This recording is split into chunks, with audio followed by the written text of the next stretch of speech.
대방열림과 함께하는 가장 확실한 위생사 합격의 길.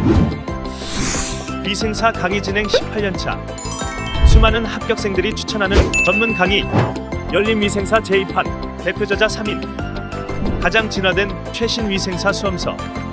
유사상호를 주의하세요. 대방열림. 안녕하세요. 만나서 반갑습니다. 여러분들과 이제 식품위생학을 같이 공부해 나갈 김지연입니다. 자, 우리 이제 식품위생학, 이제 위생사를 준비하기 위해서 이제 식품위생학을 같이 공부해 나갈 텐데요.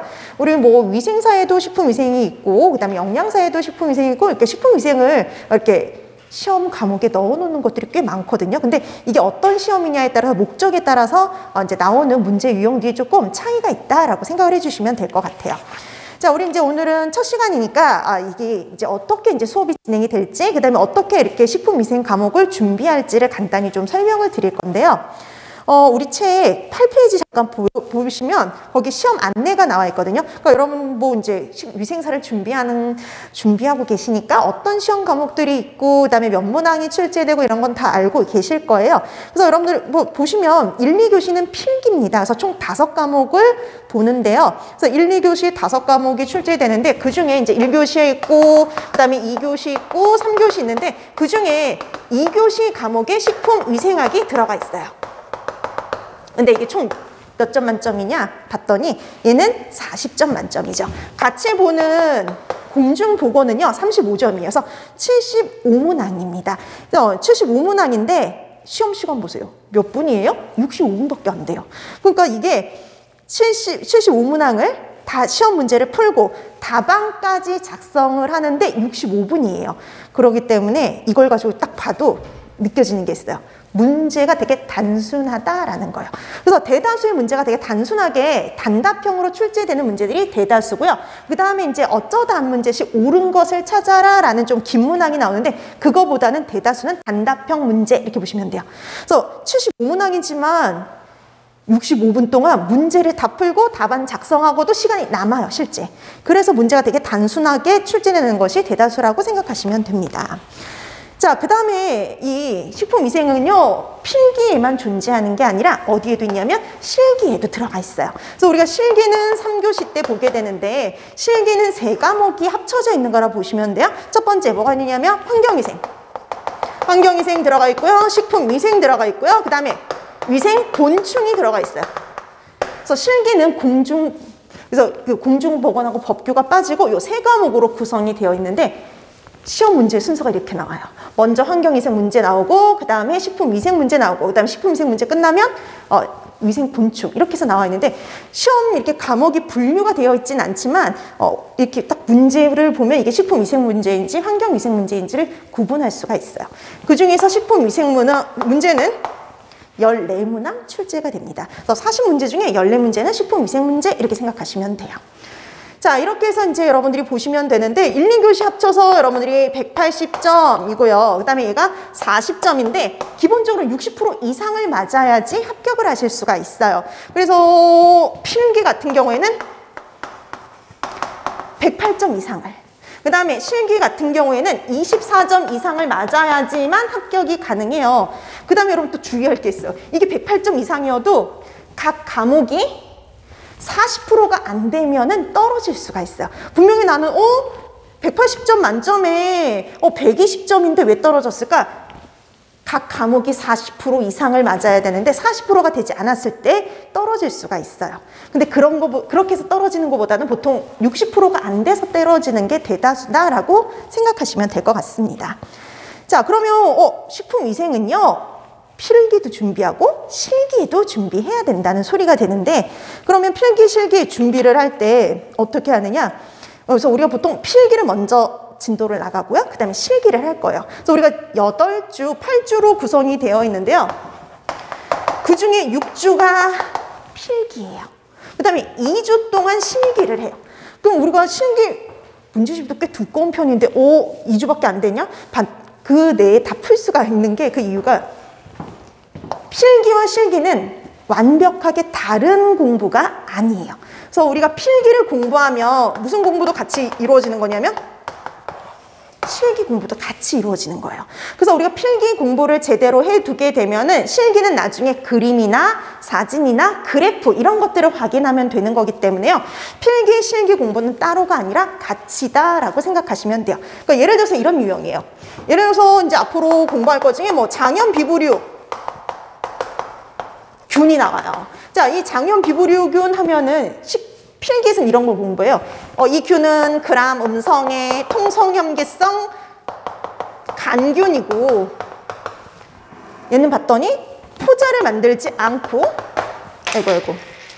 포자를 만들지 않고 뭐 예를 들어서 편모는 단모성 편모다.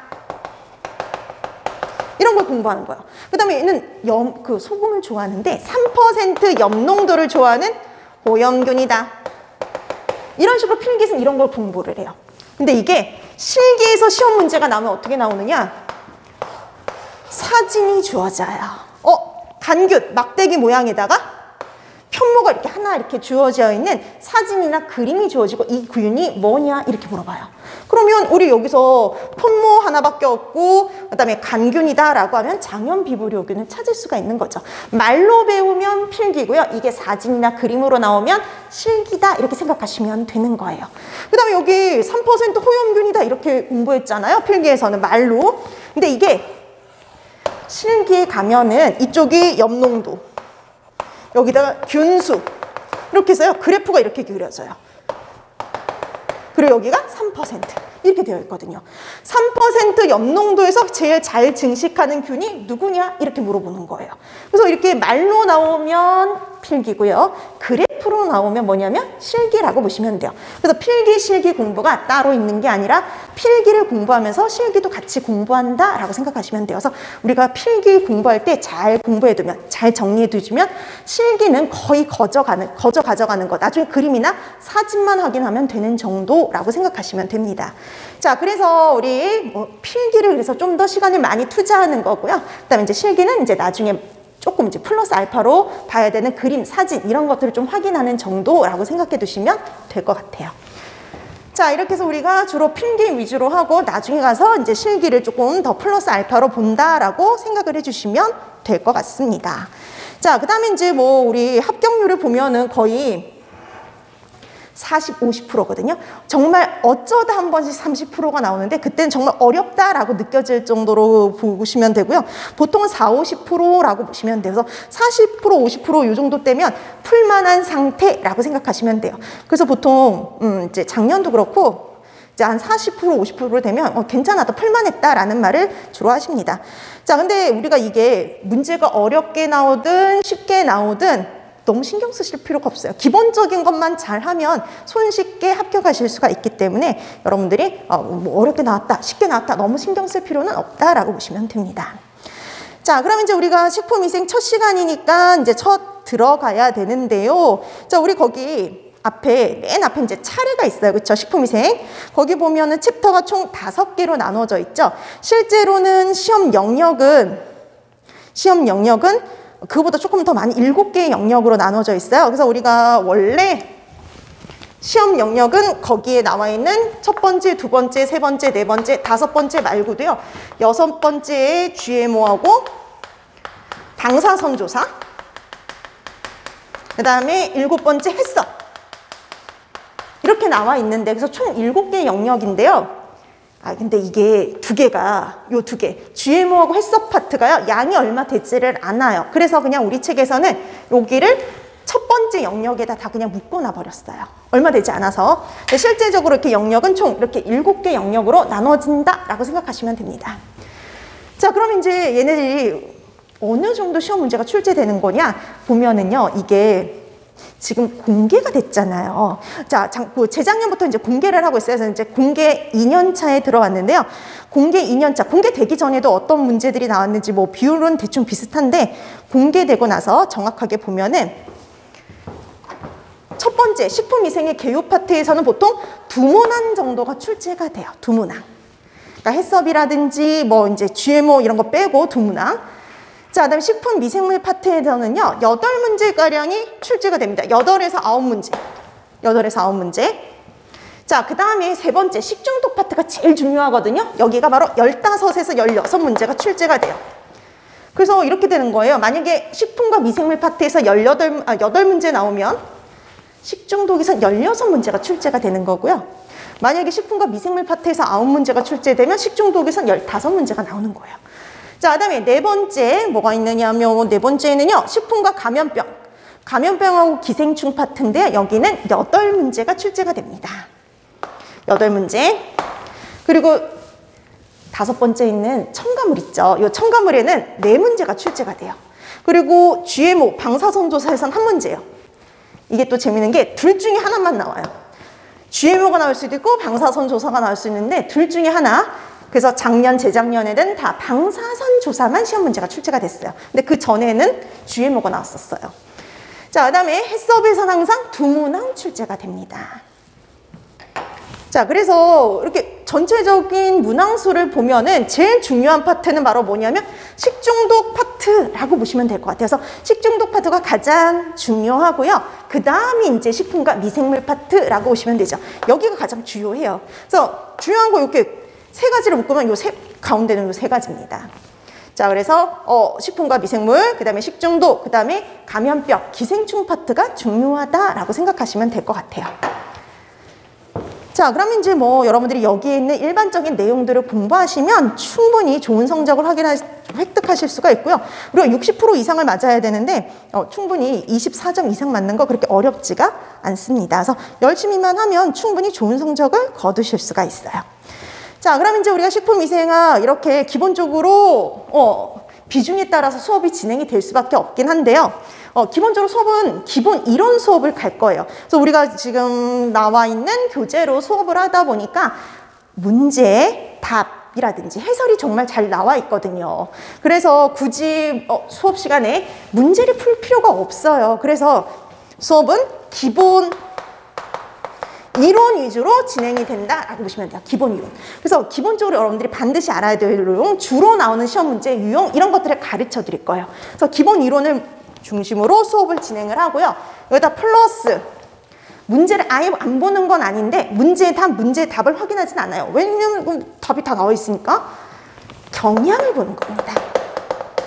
이런 문제들이 나온다라는 경향. 이게 또 재밌는 게 문제에도 경향이라는 게 존재해요. 그래서 최신에 유행하는 그런 문제들의 유형들이 있거든요. 자, 그런 유형들에 대해서 얘기를 해요. 그래서 문제 경향 이런 것들 위주로 살펴볼 거예요. 그래서 기본 이론 중심으로 수업을 하고 그 다음에 이걸 토대로 해서 어떻게 문제가 나오는지 그 문제의 경향을 살펴본다 이렇게 생각하시면 될 것 같아요.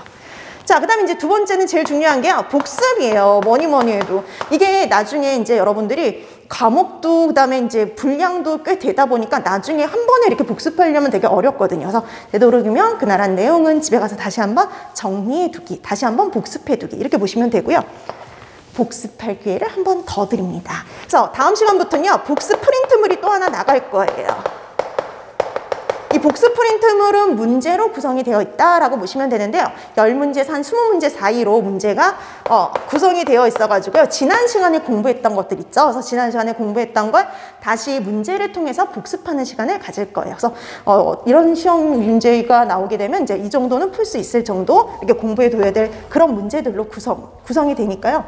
되도록이면 이 복습 프린트물은 조금 수업 시작하기 조금 일찍 와서 문제를 좀 풀어두시면 됩니다. 그래서 10문제에서 20문제 정도니까 한 10분 정도면 충분히 푸실 수가 있거든요. 그래서 10분 정도 할애를 해서 문제를 풀어두시면 될 것 같아요. 되도록이면 문제집 보지 말고 공부했던 걸 토대로 해서 복습 프린트물 문제를 풀어두시고요. 그 다음에 이제 수업 시간을 통해서 틀린 문제 이런 것들은 다시 한번 확인하는 그런 시간을 가지시면 될 것 같아요.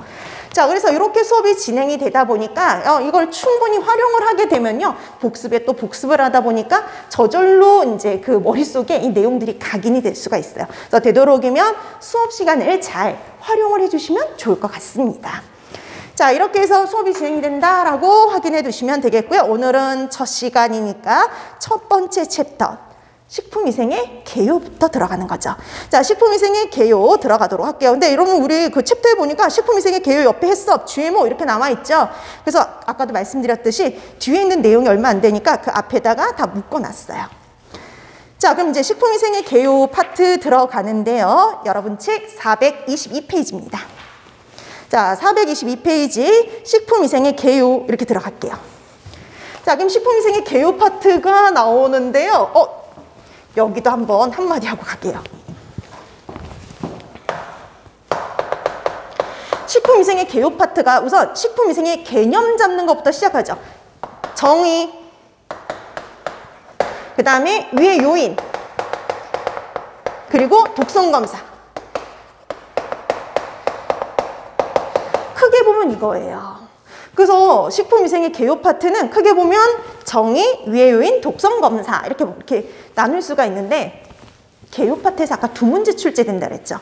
그래서 보통 여기서 한 문제 정의하고요. 식품위생의 정의와 위의 요인 파트에서 한 문제, 그 다음에 독성검사에서 한 문제 이렇게 출제가 돼요. 보통 요즘에 계속 이렇게 출제가 된 편이었어요. 자, 그래서 정의에서 시험 문제가 나올 적엔 위의 요인에서 안 나오고요. 위의 요인에서 시험 문제가 나올 땐 정의 파트에서는 시험 문제가 출제되지 않습니다. 그래서 보통 이렇게 해서 2문항으로 구성되어 있다라고 보시면 돼요. 자, 그러면 본격적으로 봐야 되는데 식품위생의 먼저 정의부터 확인을 합니다. 자, 식품위생의 정의, 식품의 정의부터 나와 있는데 근데 이 식품의 정의는 그냥 참고적으로만 보시면 될 것 같아요. 자, 식품, 이거는 의약품으로 섭취하는 것을 제외한 모든 음식을 말을 해요. 그래서 이게 어디에 나와 있는 정의냐면 식품위생법에 나와 있는 정의예요. 그래서 모든 음식물이 식품이다 이렇게 보시면 되는데요. 그중에 의약품으로 섭취하는 거, 의약을 목적으로 섭취하는 건 제외된다라는 정도 읽어두시면 돼요. 읽어두기. 자, 본격적인 건 식품위생의 정의와 관련된 거죠. 자, 그래서 본격적으로 식품위생의 정의 들어가는데요. 그럼 여기서 중요한 건 뭐냐? 말 그대로 정의를 알아두는 거예요. 기본적으로 여기서 반드시 알아둬야 될 정의는 WHO의 정의와 식품위생법에 나와 있는 정의. 이렇게 보면 돼요.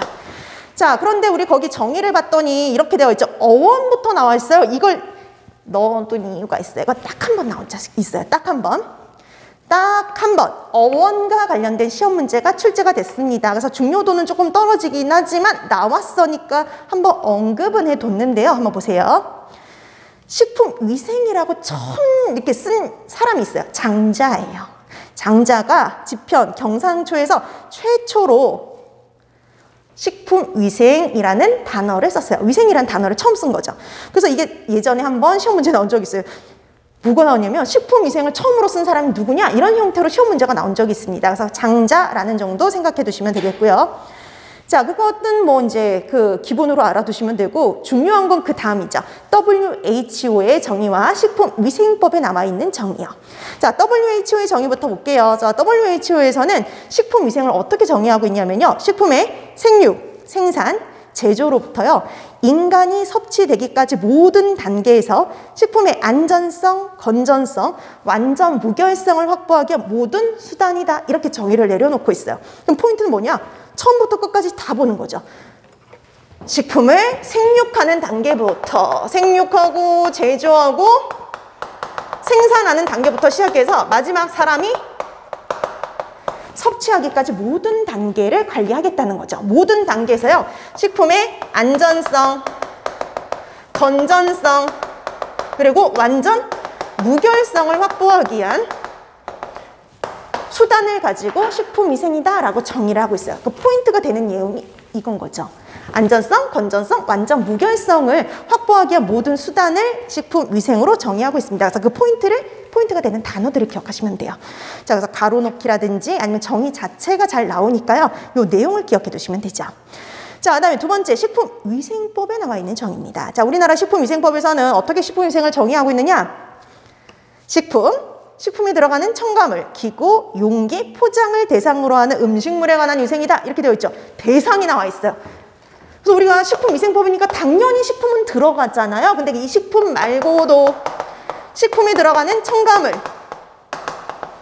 그 다음에 이런 식품을 담는 기구, 용기, 포장까지가 다 식품위생의 대상이다. 그래서 여러분들이 여기서 기억할 거 대상. 그래서 여기서 나오면 이제 대상인 것과 아닌 것을 구분하는 문제가 나오는 거죠. 그래서 여러분 왜 이제 앞으로 식품위생법 법규 공부하실 거거든요. 법규에 보면 이런 표현 되게 잘 나와 있어요. 식품 등.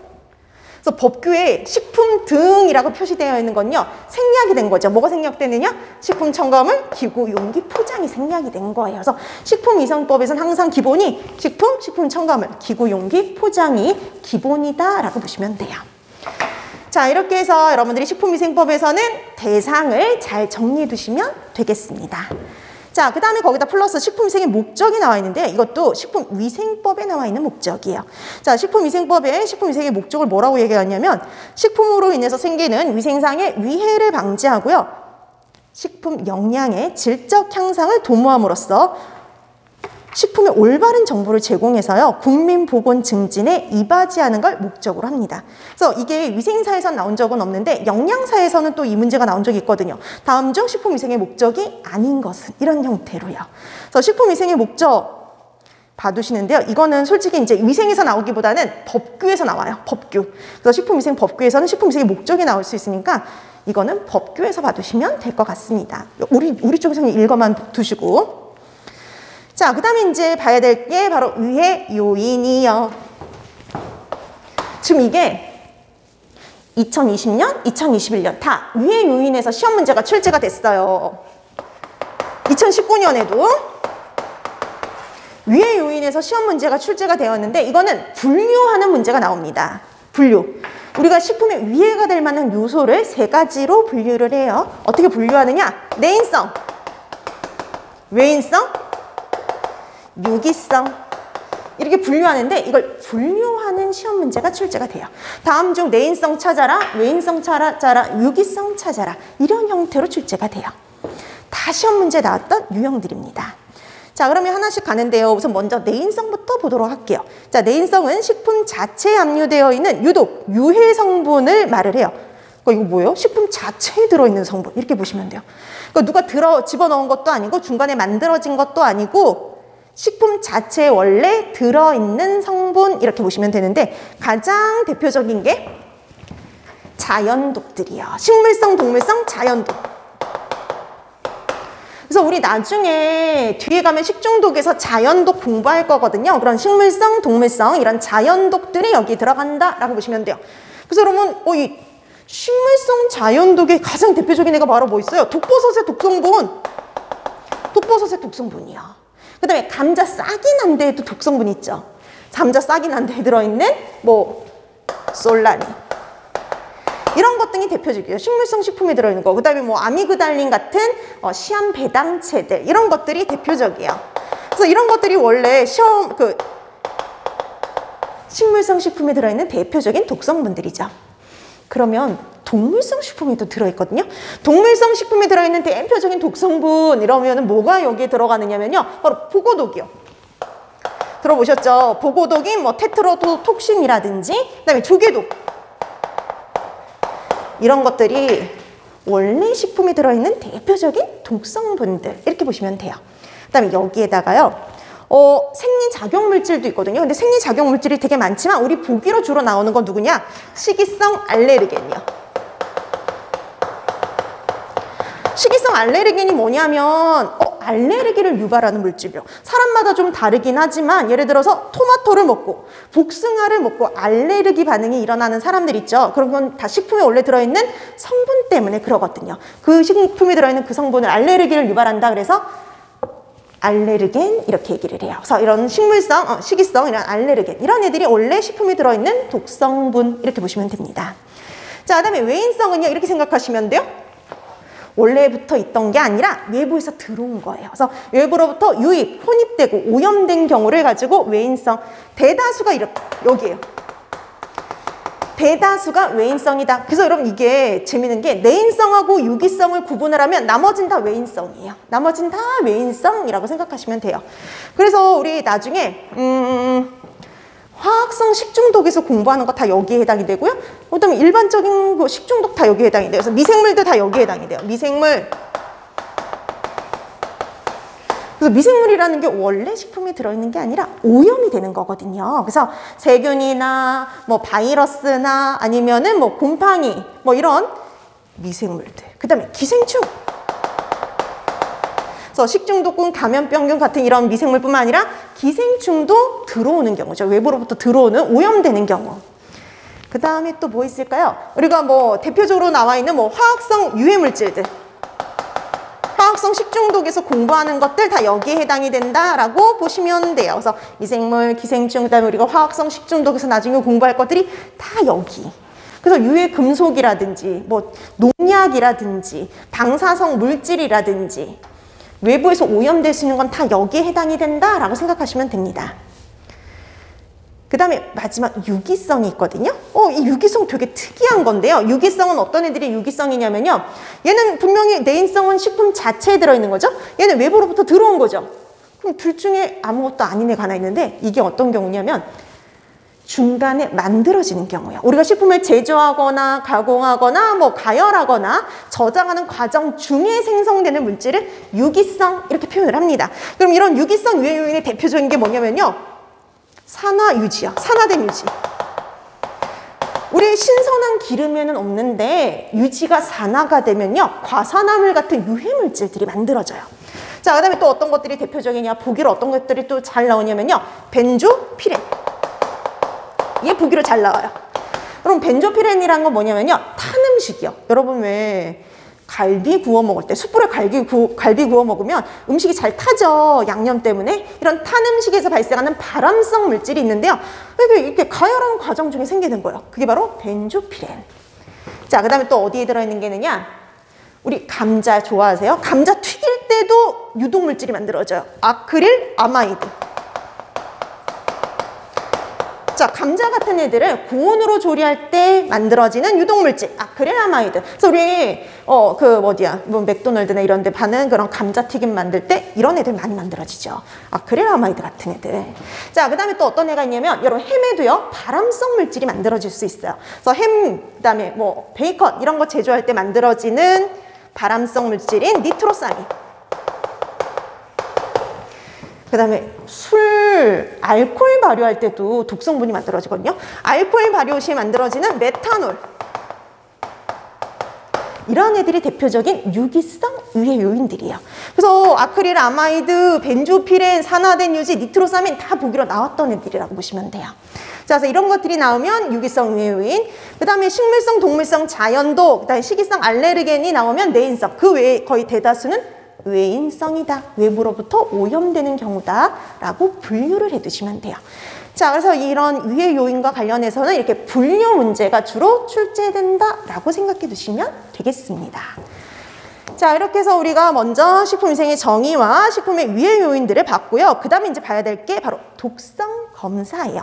자, 이게 우리 아까 말씀드렸죠. 이 독성 검사는 단독으로 한 문제가 출제가 돼요. 반드시 여기서 한 문제가 출제가 되는데, 그럼 이제 독성 검사와 관련해서 그럼 이제 뭘 공부해야 되느냐?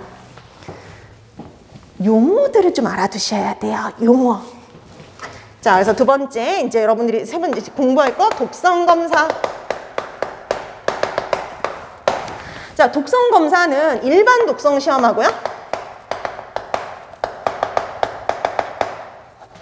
특수 독성 시험이 있는데 여러분 시험 문제는 주로 요거에 나와요. 일반 독성 시험이요. 일반 독성 시험. 자, 그런 일반 독성 시험에 해당이 되는 게 세 가지가 있습니다. 기간에 따라서 나누는데요. 실험 기간에 따라서 급성, 아급성, 그리고 만성 독성 시험으로 나눠진다라고 보시면 돼요. 급성, 아급성, 만성으로요. 그 다음에 그걸 제외한 나머지는 다 특수 독성 시험이에요. 그래서 보기에 이런 거 나와요. 변이원성 시험, 발암성 시험, 그 다음에 뭐 최기영성 시험. 이런 이름이 나오면 특수 독성 시험이구나 라는 정도 구분하시면 됩니다. 구분하기. 자, 근데 우리가 주로 여러분 시험 문제 나오는 거 요 일반 독성 시험인데요. 여기 세 가지를 구분하시면 돼요. 주로는 급성 독성 시험에서 가장 문제가 많이 나오긴 하지만 그래도 요 세 가지를 다 알아두시면 돼요. 구분해 두시면 됩니다. 자, 급성 독성 시험은 시험 물질을 실험 동물에게 딱 1회 투여해요. 한 번 투여해서 1, 2주 독성을 검사하는 거예요. 자, 그래서 거기 보이듯이요. 시험 동물에게 1회만 비교적 다량을 투여해서요. 딱 1, 2주 그 독성의 영향을 관찰하는 시험이라고 보시면 돼요. 이렇게 단기간 하기 때문에 우리가 급성 독성 시험 이렇게 얘기를 하는 거죠. 자, 그래서 시험 문제는 항상 간단해요. 실험 동물에게 시험 물질을 1회 투여해서 그 독성의 영향을 평가하는 시험이 뭐냐? 이렇게 보통 나옵니다. 이렇게 몇 번 나왔는데요. 그럼 당연히 뭐겠어요? 급성 독성 시험. 이렇게 보시면 돼요. 딱 한 번만 투여하는 거는요, 이거밖에 없어요. 딱 한 번만 투여하는 거 급성 독성 시험 보고요. 그 다음에 기간이 딱 어때요? 엄청 짧죠? 그래서 급성이에요. 그래서 급성 독성 시험 이렇게 보시면 됩니다. 자, 그래서 이렇게 우리가 1회 투여해서 1, 2주간 얼마나 독성이 강한지 그걸 검사하는 게 급성 독성 시험인데, 그러면 이런 급성 독성을 표현할 때 쓰는 애들이 있어요. 급성 독성을 표현할 때 어떤 걸 가지고 표현을 하느냐? 반수치사량. 그 다음에 반수치사 농도. 그 다음에 한 가지 더. 최소치사량. 이렇게 세 가지를 가지고 표현을 할 수 있어요. 그래서 우리가 1, 2주 독성 영향을 평가를 해서요. 그 독성을 반수치사량, 반수치사 농도, 최소치사량으로 표현할 수가 있는데요. 주로는 어떤 표현을 쓰냐? 일반적으로 요걸 씁니다. 아마 요 이름을 제일 많이 들어봤을걸요? 반수치사량으로 표시를 해요. 반수치사량. 자, 그래서 우리가 이것도 시험 문제에 나온 적 있어요. 급성 독성의 주요 표현법은 이렇게 나온 적도 있어요. 급성 독성의 주요 표현법 반수치사량 이렇게 보시면 됩니다. 우리 이 반수치사량을 뭐라고 쓰기도 하느냐? LD50이요. 약자로 LD50 이렇게 쓰기도 해요. 그래서 LD50 반수치사량 이런 뜻이에요. 자, 그래서 여러분들이 급성 독성 시험에서 하나 또 기억할 거 LD50을 기억해 두기. 반수치사량. 요거에 대해서 알아두시면 돼요. 반수치사량. 그래서 급성 독성 시험에서 문제가 나오면은 이걸 자체를 물어보는 거거나 아니면 LD50을 물어보는 문제라고 보시면 돼요. 작년에 요 LD50을 물어보는 문제가 출제가 됐어요. 자, LD50은 반수치사량 이렇게 보시면 되고요. 말 그대로 생각하시면 돼요. 실험 동물의 50%를 사망시킬 수 있는 양입니다. 자, 그래서 실험 동물의 50%를 사망하는 양을 동물의 체중 킬로그램당 미리그램 수 내지는 그램 수로 표시한 거예요. 그러니까 우리가 이 실험 동물의 50%를 죽일 수 있는 양을 킬로그램당 그램 수나 아니면 킬로그램당 미리그램 수로 표시한다라고 보시면 돼요. 기준은 항상 뭐예요? 킬로그램이 기준이에요. 자, 그 다음에 우리 또 보면은요, LD50을 구하기 위한, 우리가 예를 들어서 A라는 물질이 있고 B라는 물질이 있는데 우리가 얘네들의 LD50을 구해봤어요. 자, 이 A라는 물질은 LD50이 1이에요. 그다음 B라는 물질은 LD50 100이 나왔어요. 그럼 이건 무슨 의미냐? A라는 물질은 1만 있어도 실험동물의 절반을 죽일 수 있다는 소리고요.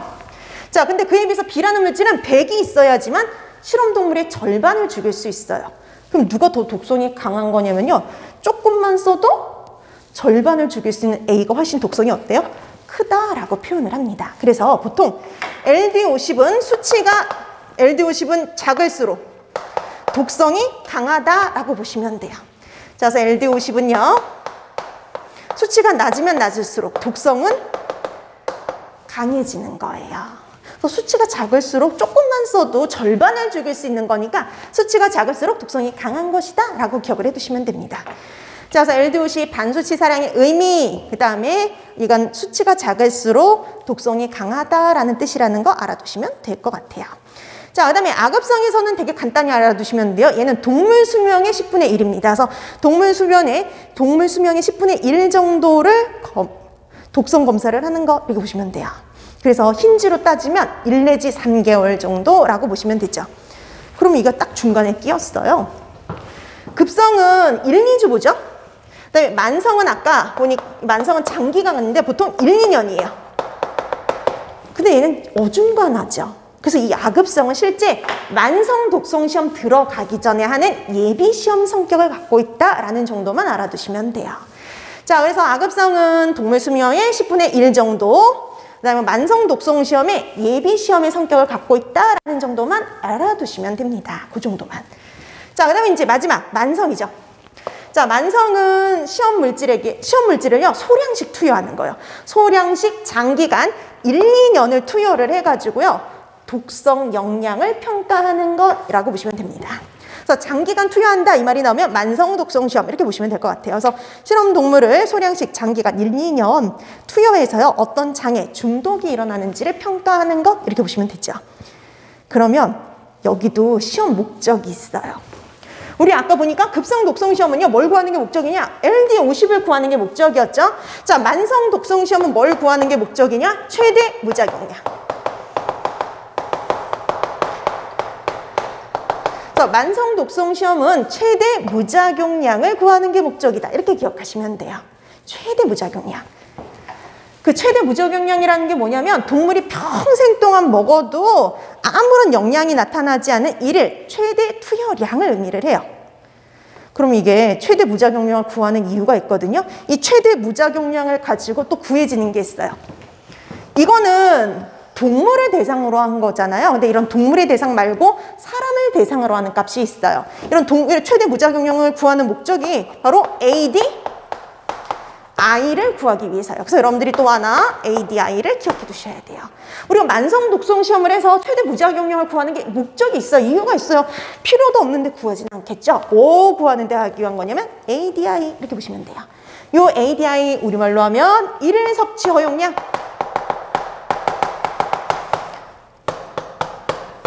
자, 그래서 우리말로 하면 일일 섭취 허용량이다 이렇게 기억하시면 돼요. 일일 섭취 허용량. 근데 문제 되게 쉬워요. 이것도 시험 문제 나왔어요. 2019년인가? 20년인가? 그때 문제 간단해요. 다음 중 일일 섭취 허용량을 의미하는 것은, 이게 시험 문제였어요. 일일 섭취 허용량 찾아라? ADI 이렇게 되는 거죠. 자, 그러면 ADI 일일 섭취 허용량이 뭐냐? 우리 뒷장에 나옵니다. 424페이지 한번 보세요. 자, 일일 섭취 허용량, 그 박스에 나와 있죠. ADI라는 건요, 사람이 평생 죽을 때까지 섭취했을 때 아무런 영향이 나타나지 않을 것으로 예상되는 하루 섭취량이에요.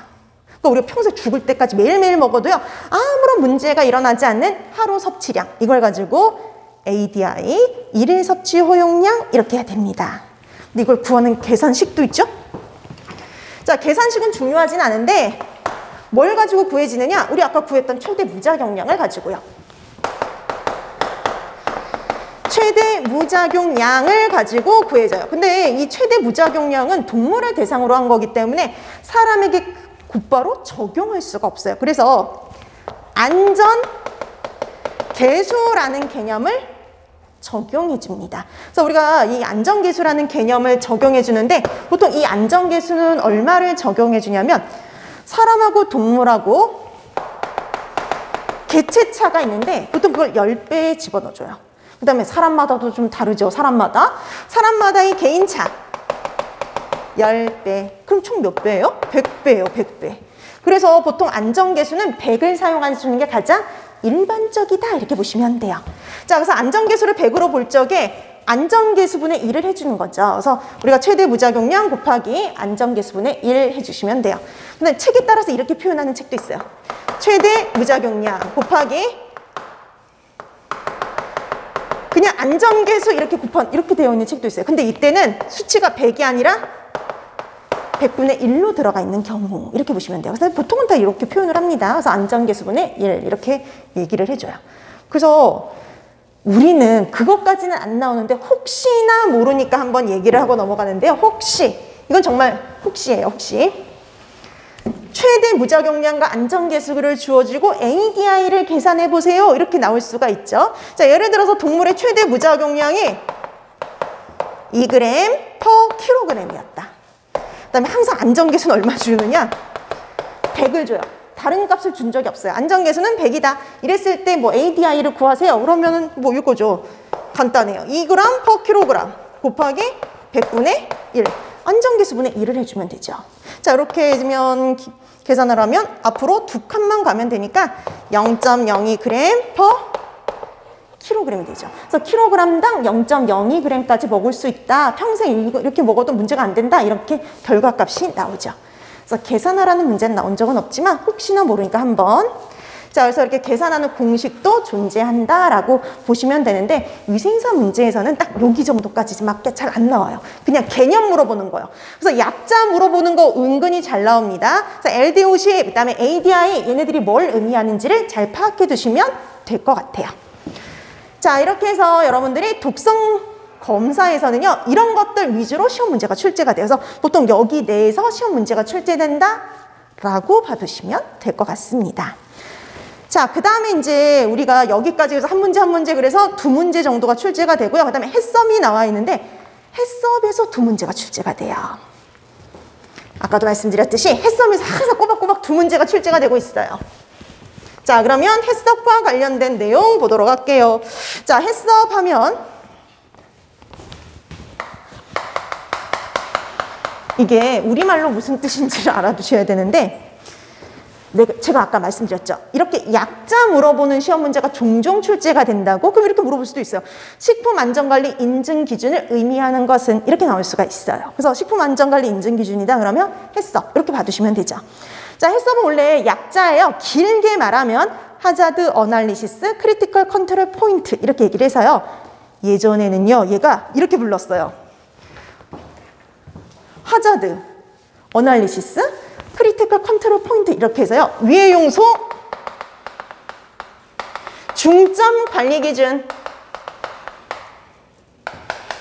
직역을 해서 이렇게 얘기를 했었어요. 몇 년 전까지만 해도. 근데 이거 이름이 어떻게 바뀌었느냐 하면 직역이 아니라 번안을 해서 안전관리, 식품 안전관리 인증 기준으로 바뀐 거죠.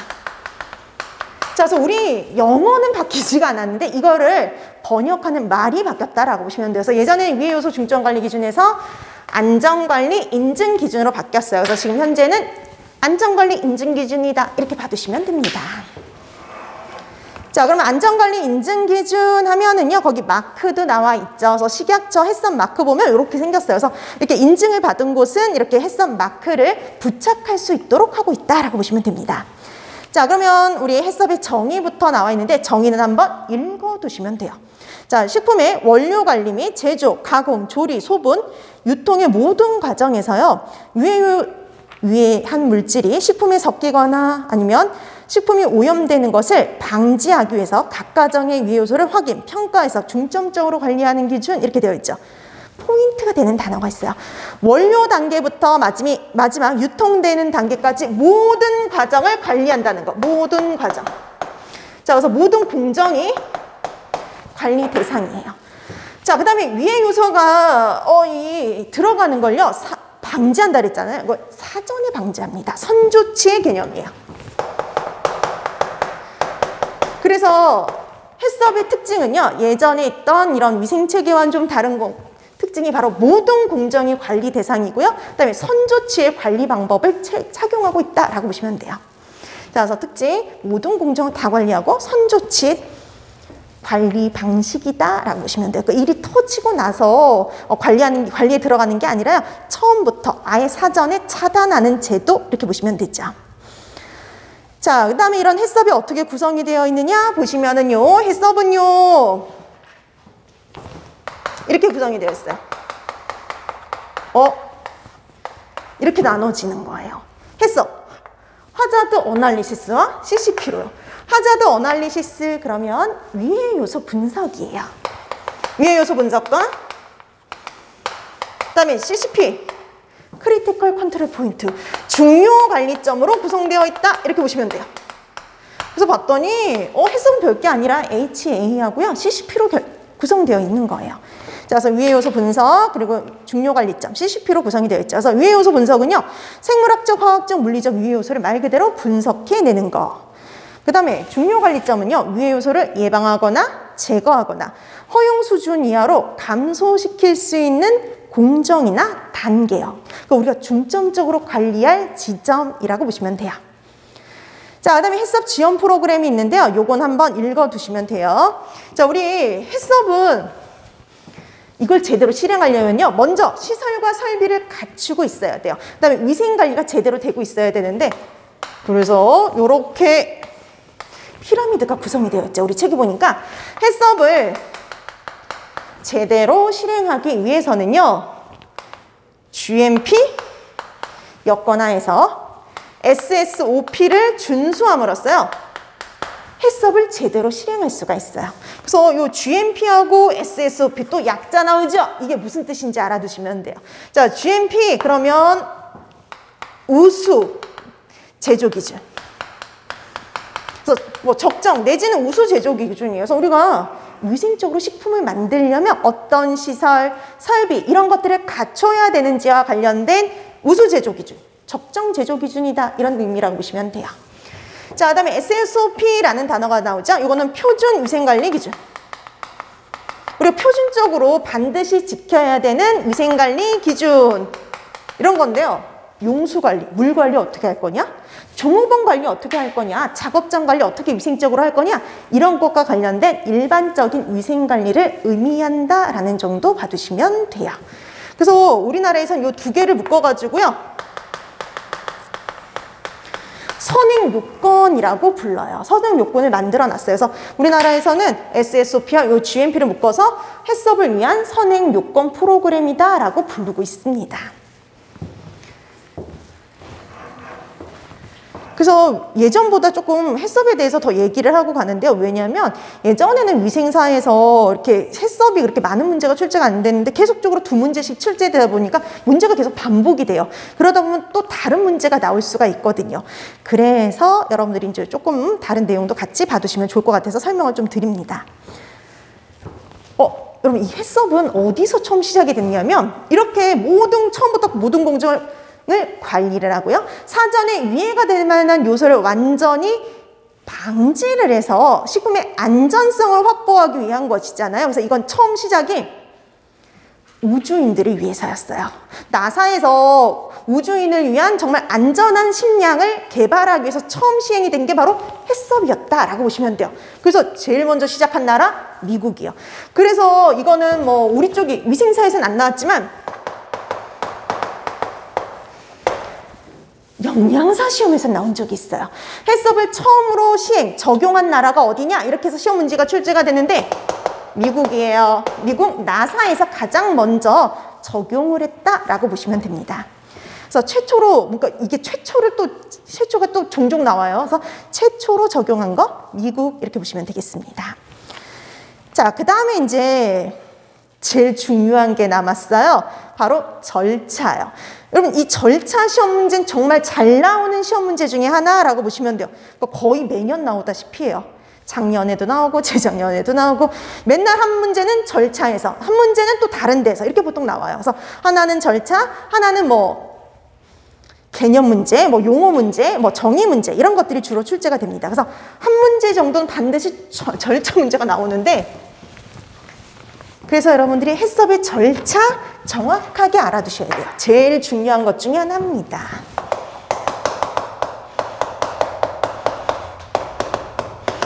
해썹의 절차 단계는요. 총 12절차로 구성이 되어 있어요. 자, 이 12절차는 앞에 사전 준비 단계 7단계 하고요. 7단계란다. 5단계 하고 그 다음에 실행 단계 7단계로 구성되어 있어요. 우리 그 그림 밑에 나와 있죠. 해썹은 전 세계가 다 똑같아요. 코덱스 기준에 따라서요. 준비 단계 5단계와 실행 단계 7단계로 구성이 되어 있어요. 총 그래서 12절차로 구성이 되어 있고요. 이 실행 단계 7단계가 특히 더 중요해요. 실행 단계 이 7단계가 바로 해썹의 바로 7원칙이거든요. 그래서 여러분 많이 들어보셨을 거예요. 해썹의 7원칙. 그게 바로 실행 단계 7단계를 의미를 하는 겁니다. 그래서 순서 나오더라도요. 보통 이게 특히 잘 나와요. 실행 단계와 관련된 거. 그래서 원칙 두 번째 원칙이 뭐냐? 네 번째 원칙이 뭐냐? 첫 번째 원칙이 뭐냐? 아주 잘 나오는 시험 문제 중에 하나예요. 그래서 원칙의 순서 알아두는 거 기본. 자, 그 다음에 여러분 이걸 두 개를 또 나누는 시험 문제가 나와요. 자, 다음 중 해썹의 준비 단계에 해당이 되는 것은 다음 중 해썹의 7원칙에 해당이 되는 것은 이런 형태의 문제가 나와요. 이걸 구분하는 문제. 이게 준비 단계인지 아니면 실행 단계 7원칙인지를 구분하는 문제. 그 다음에 이거를 순서를 물어보는 문제. 되게 다양하게 나와요. 그 다음에 작년 시험 문제는 준비 단계 있잖아요. 준비 단계를 순서대로 나열하세요 라는 시험 문제가 나왔어요. 그래서 여러분 순서 알아두는 건 기본 중에 기본이다 라고 보시면 돼요. 자, 그래서 요 12절차는 정말 매년 나오는 시험 문제이기 때문에 반드시 순서를 기억해 두셔야 돼요. 자, 그럼 이제 순서 기억하는 방법. 자, 우리가 이제 해썹을 시행하려고 해요. 그럼 제일 먼저 뭐 해야 되느냐? 해썹 팀을 구성하는 거예요. 팀 구성해야죠. 자, 그래서 우리가 제일 먼저 하는 건 팀 구성하기. 이렇게 보시면 되고요. 팀 구성했죠. 그 다음에 이제 우리가 어떤 식품에 대해서 이 해썹을 적용할 거냐? 제품 설명서 작성하는 거예요. 자, 그래서 두 번째, 해썹 팀 구성한 다음에 그 다음에 제품 설명서 작성하는 거. 그래서 우리가 만약에 조스바다 라고 하면 그 조스바에 대한 설명서를 작성하는 거예요. 빈과류고 여기 어떤 성분들이 들어가고 어떻게 제조되고 하는 제품 설명서를 작성하는 거. 자, 그 다음에 세 번째, 제품의 용도 확인하는 거. 이거 누가 먹을 거냐? 어떻게 먹을 거냐? 용도 확인하는 거 세 번째. 그 다음에 네 번째는요, 얘가 만들어지는 절차를 기록하는 거예요. 그걸 가지고 우리가 공정 흐름도라고 얘기를 해요. 자, 그래서 공정 흐름도를 작성하는 게 네 번째. 근데 정말 이게 내가 기록한 공정대로 정말 공장에서 만들어지는지 현장에 가서 확인을 해야 돼요. 자, 그래서 마지막이 현장 확인입니다. 그래서 공정 흐름도 현장 확인. 이게 바로 준비 단계 5단계입니다. 그래서 준비 단계 5단계 이렇게 기억을 해두시면 되죠. 자, 그 다음에 이제 실행 단계 7단계로 구성이 되는데 이렇게 준비 단계가 다 끝나면 직접 실행하는 7원칙이 시작이 되죠. 근데 여러분 7원칙의 순서는 우선 이렇게 생각하면 돼요. 우리 아까 이렇게 됐었잖아요. 두 개 나눠요. 먼저 뭐예요? HA부터. 우리 HA가 첫 번째 원칙이에요. 유해 요소 분석이요. 자, 그래서 첫 번째 원칙은 유해 요소 분석. HA. 그럼 두 번째는 뭐가 나올 거예요? CCP요. 그래서 CCP 결정하는 거. 자, 그래서 CCP를 설정하는 거. 중요 관리점 설정. 이 두 번째. 그러니까 어디를 중점적으로 관리할지 지정하는 거예요. 자, 그래서 CCP 결정했죠? 그럼 얘를 어떻게 관리할 건지 한계 기준을 설정하는 게 세 번째. 이렇게 보시면 돼요. 얘 어떻게 관리할 거냐? 기준 마련하는 거. 그러니까 예를 들어서 우리가 중요 관리점을 가열 공정으로 선택했어요. 가열만 잘하면 미생물을 다 사멸시킬 수 있거든요. 그래서 우리가 중요하게 관리할 지점을 가열 단계로 지정을 했어요. 그럼 가열 어떻게 관리할 거냐? 몇 도로 가열할 거냐? 그 기준을 마련하는 게 한계 기준 설정. 그 다음에 네 번째. 그럼 이 기준을 잘 지키고 있는지 확인해야 되잖아요. 그게 바로 감시하는 거, 모니터링이에요.